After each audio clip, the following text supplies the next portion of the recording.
important. What is enduring? It is the gifts that we have been given. An intellect capable of comprehending the uniqueness of our own design, and the ability with which to communicate it. These enduring gifts are uniquely human. Ah, my dear sir, does a lecture now begin without an introduction? Yes, you are correct, my esteemed Mr. Faraday. I am Isaac Newton. You have likely heard my name, perhaps even a tale or two, but there are tales, and then there is truth. It has been said of me that I discovered gravity. For thousands of years before me, this effect of gravity had certainly been noticed. This effect had just not been properly observed in a rigorous scientific manner.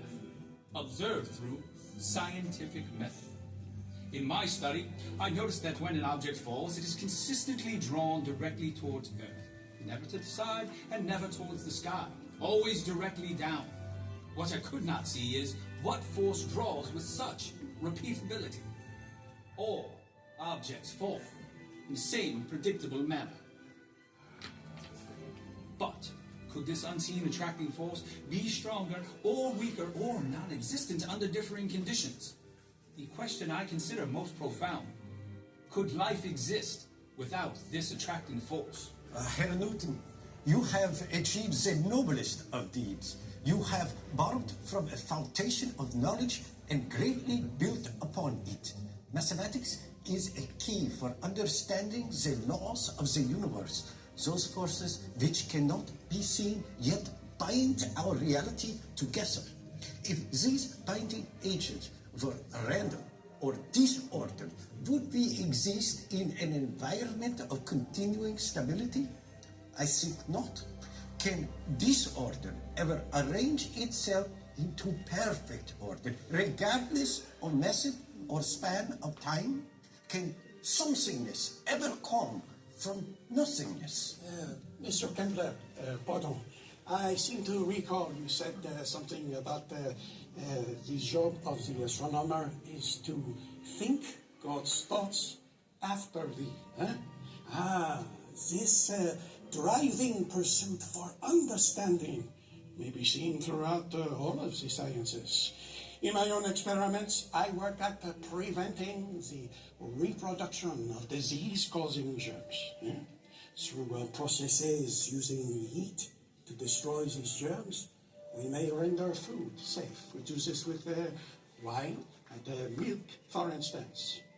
Germs will grow where they might, but if an area is completely sterilized, destroying the germ and its ability to reproduce, and if we seal off that area, preventing new contamination, that area, now devoid of life, will not never suddenly provide for new reproduction.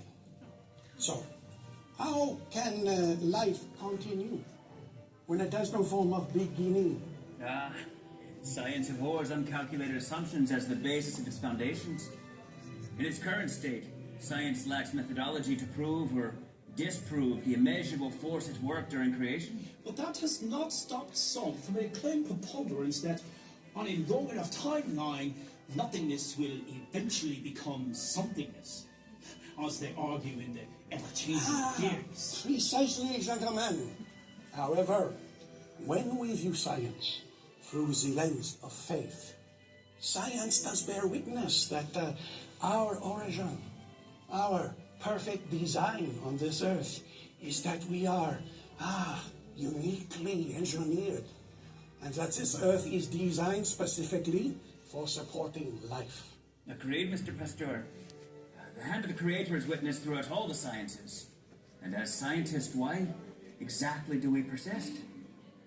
The more able one's mind can grasp these complexities and their interconnectedness, the more one can see that the force of creation is woven into the very fabric of existence.